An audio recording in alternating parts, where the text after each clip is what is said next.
কোটা আন্দোলন ঘিরে সংঘাত সহিংসতার পর অনেকটাই স্বাভাবিক দেশের পরিস্থিতি। এর মধ্যে আন্দোলনের নামে নাশকতায় জড়িতদের ধরতে চলছে সামরিক বেসামরিক বাহিনীর তৎপরতা। নিরাপত্তার স্বার্থে কোটা আন্দোলনের সমন্বয়কদের 6 জনকে হেফাজতে রেখেছে ডিবি।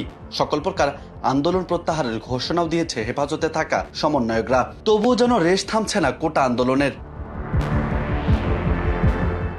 অন্যান্য সমন্বয়করা বলছেন, জোর করে ঘোষণাপত্রে স্বাক্ষর নেওয়া হয়েছে নাহিদ সার্জিসদের। এতে আবারও মহা আন্দোলনের ডাক দিয়েছে শিক্ষার্থীরা।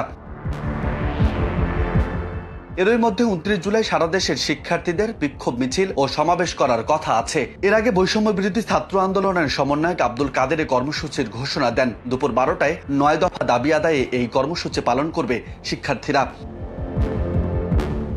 এদিকে বিভিন্ন স্কুল ও কলেজের শিক্ষার্থীরাও এই কর্মসূচি পালনে একাত্মতা ঘোষণা করেছে।